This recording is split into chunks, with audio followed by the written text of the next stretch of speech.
Hi everyone, nice to be with you again today for another live. I hope your weekend was great.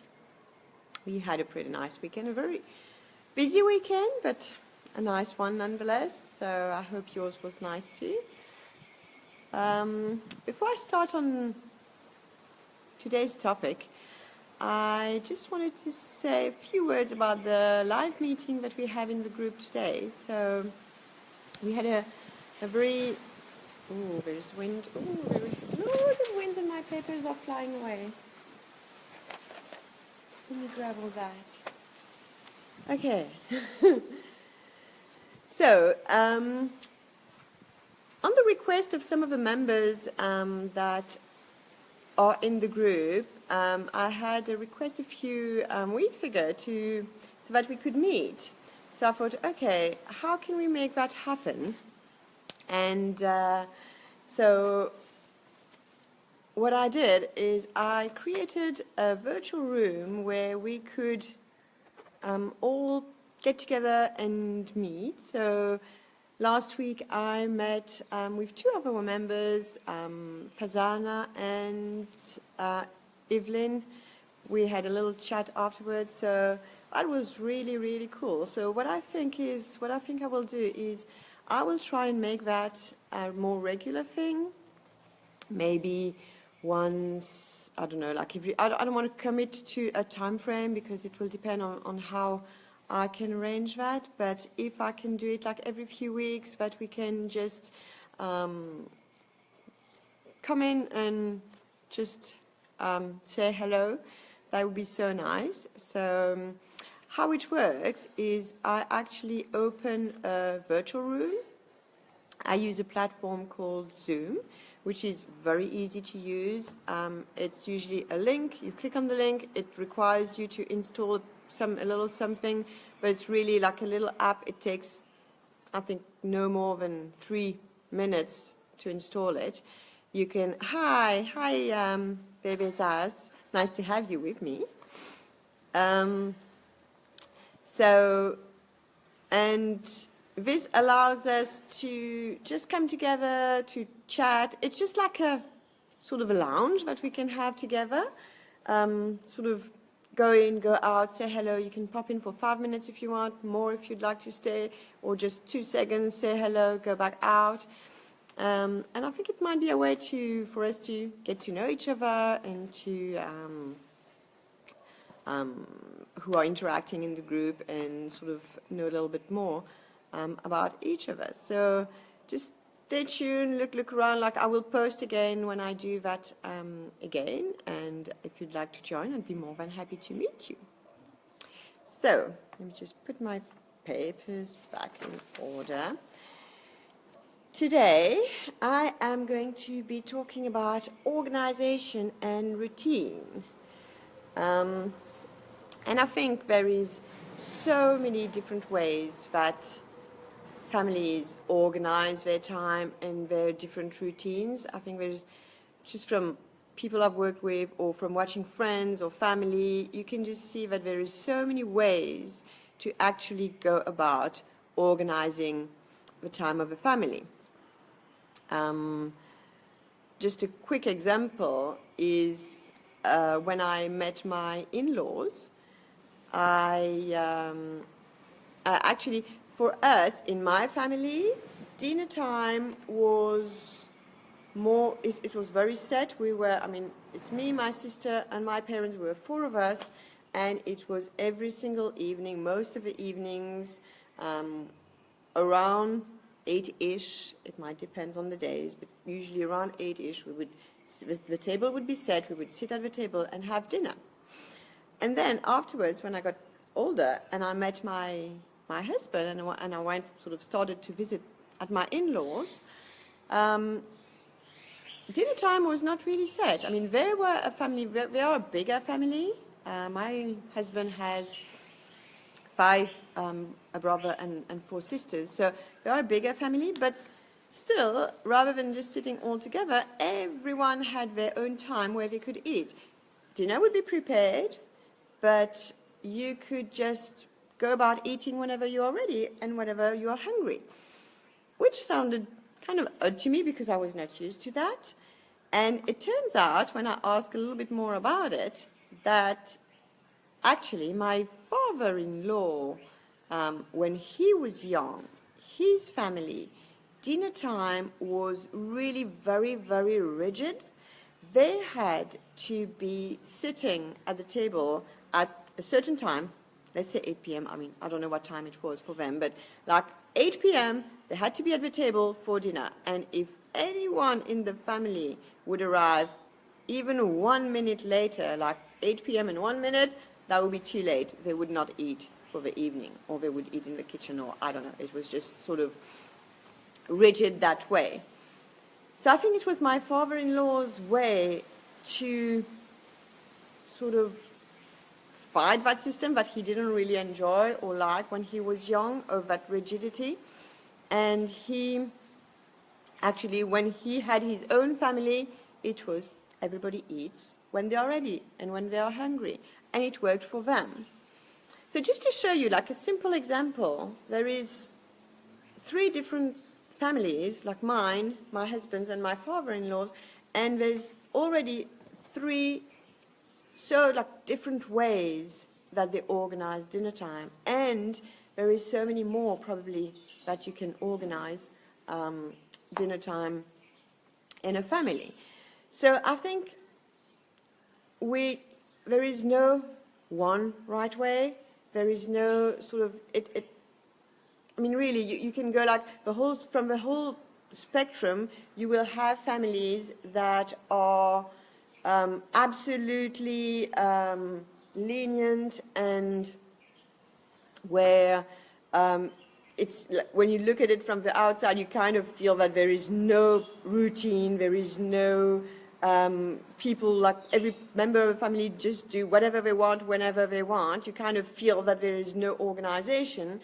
To, on the other end of the spectrum, families that are really, really rigid, where you feel there is like a rule for every task in the family, for everything that has to be done.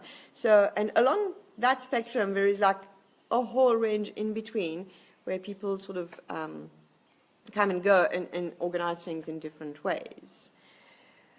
My take on it is that organization and routine are important. They bring a certain kind of stability. They help our children feel grounded. It's kind of giving a framework and a structure for our family and for our children to be able to be creative and be spontaneous within that framework. So I do think that, having a certain organization, a certain routine is important to the functioning of a family.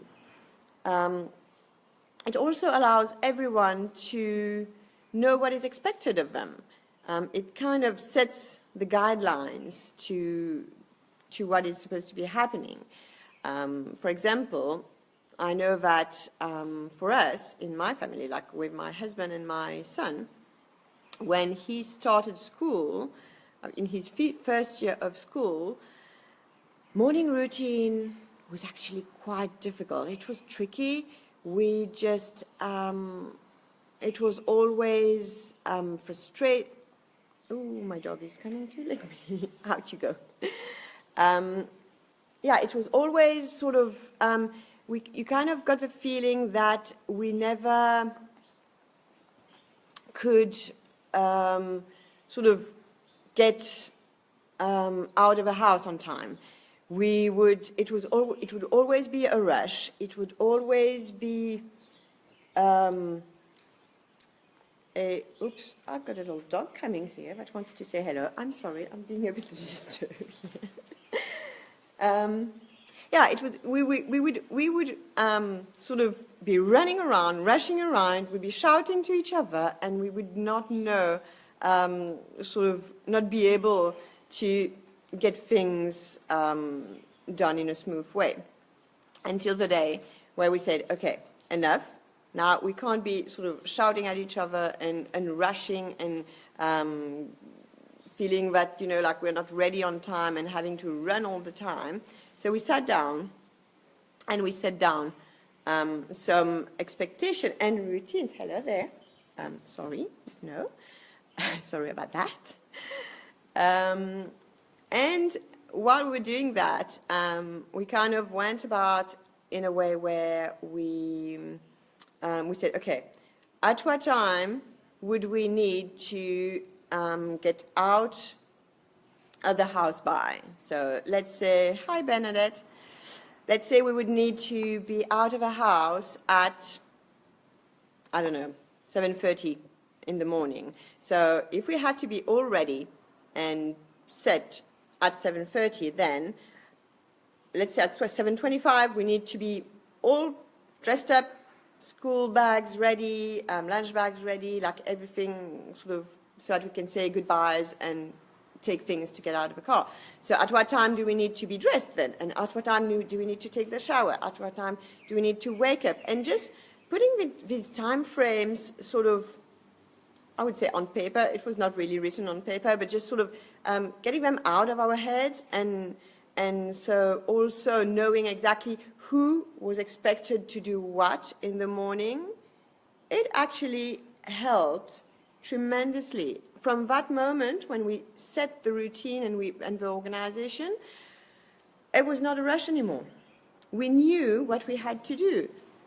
My husband actually realized that waking up 5 minutes earlier, not much, 5 minutes, would help into getting things rolling.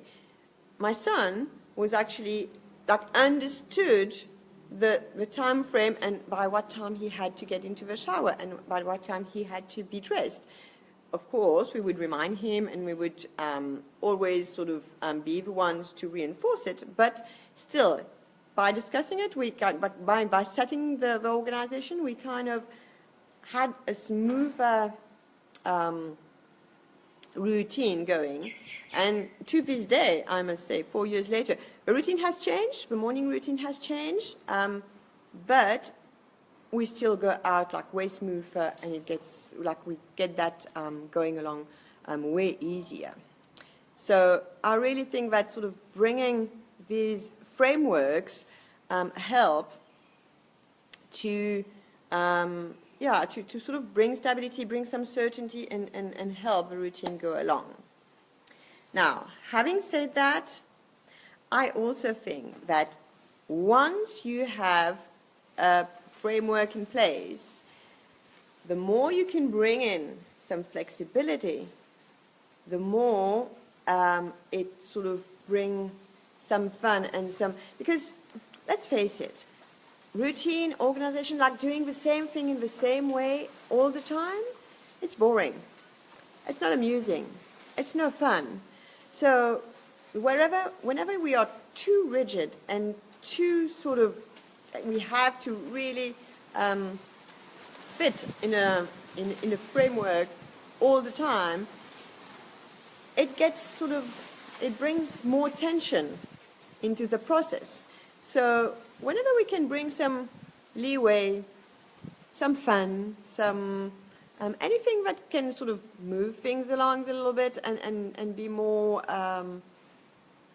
more amusing, more sort of relaxed, I would say go with it.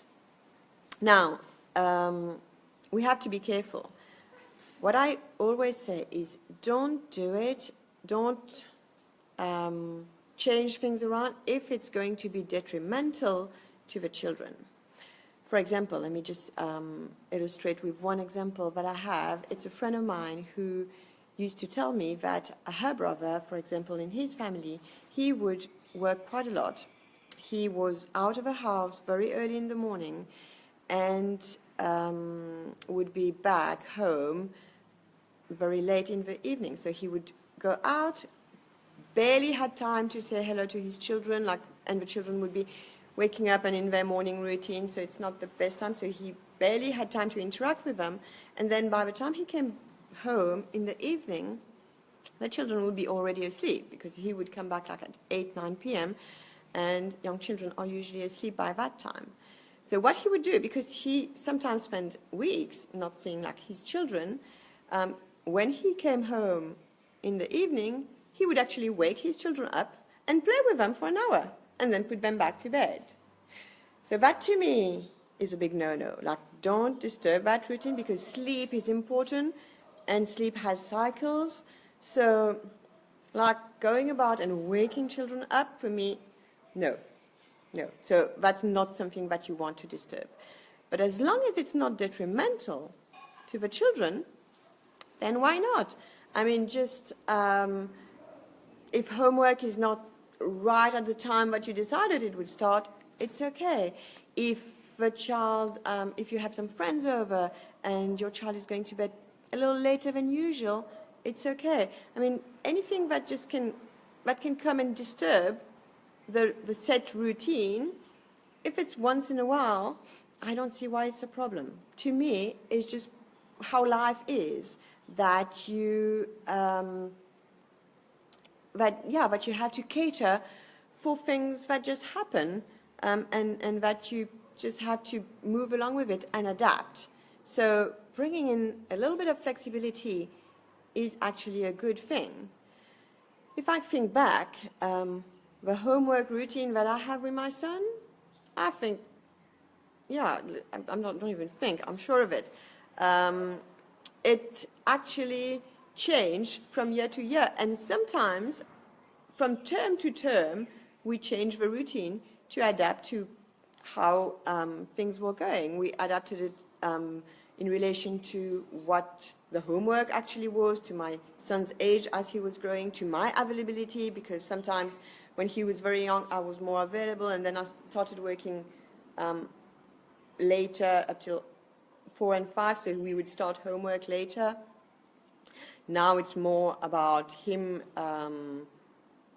He's more independent, he's bigger, so it's more about him taking more control of his homework too. So we kind of adapted it as we went and changed it along the way. So anything that you need to change or to be flexible about in a set routine, I would say, yeah, just go with the flow and try to adapt. I think I said everything about that. Yeah, so there are two ways that I like to set routines for myself, like organizations and routine.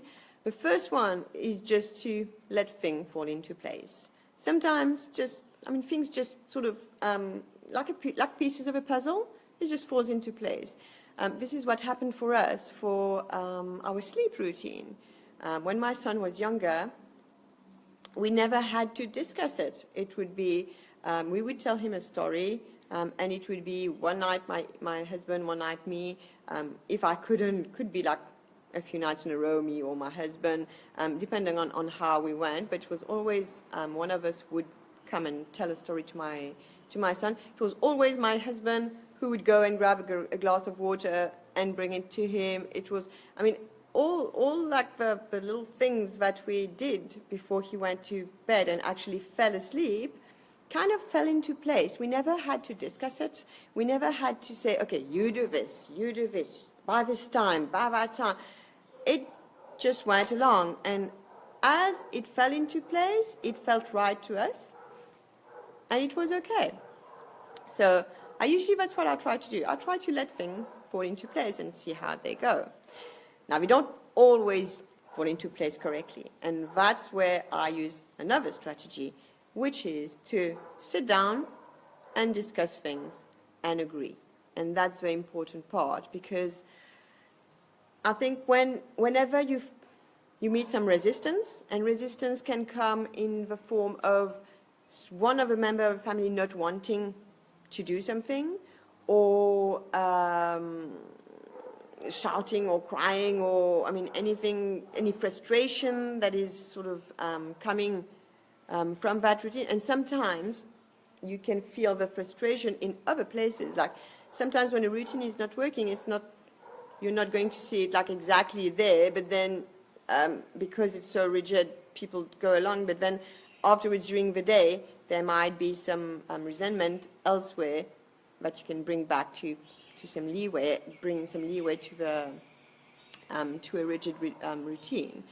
So what I do when I feel that there is some resistance or that there is some, like one of us that is not really online and agreeing with it, is we all sit down and we all see what our own limitations are and where we can give some leeway and where we can compromise.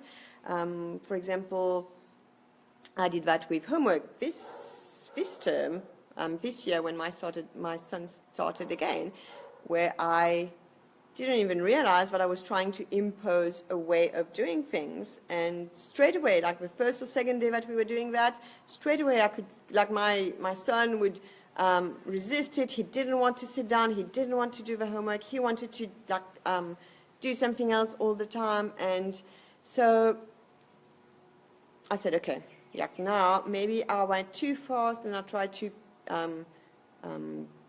do things as I felt they should be done.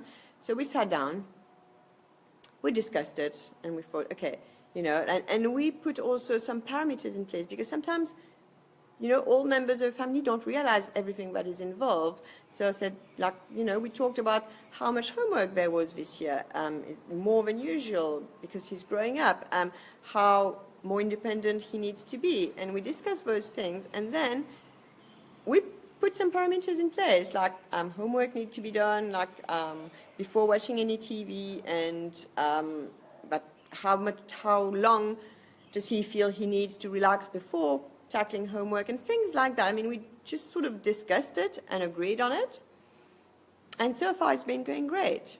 Yes, I mean, we do have some little knickknacks sometimes, and sometimes he comes home, he's more tired, it's more difficult, but in general, it just goes on way more smoothly than having to fight with him every day to do that. We did that for screen time also, because for screen time, me and my husband, we do have our sort of some rigid lines that we won't pass. Sort of, we won't go through with more than so much screen time that we want to allow him. But within that, we still want to be flexible. So we still try to discuss. I mean, and he knows our limits, but sometimes we do agree to give a little bit more, and sometimes we do bring back when we feel that there is too much screen time going on. But this is something we discuss, and this is something we try to be in agreement with somewhere along the line. It's not always easy, but it helps so much in bringing all the family on the same page on one topic. So, yeah, I would love to see and to know how you organize your time and your routines in your family. So don't hesitate to share if you have any kind of routine or any kind of organization that helps in your family, because it may also help others. So do post them in the comments below. I hope that it helped today. And yeah, that's about what I wanted to say on the topic. So before I end, I just want to let you know that next week I will not be doing a set topic, but I will receive another guest speaker. Next week it will be Elizabeth Stutz that will be with us, and she will give you a great strategy to connect and to interact with your children. So I will let you discover that when I post. I will post a little something as usual by Thursday probably, about what we are going to be talking about with my guest speaker next week. And until then, I will see you in the group, and I wish us lots of interaction and discussion in the group, and I wish all of you a great week. Bye.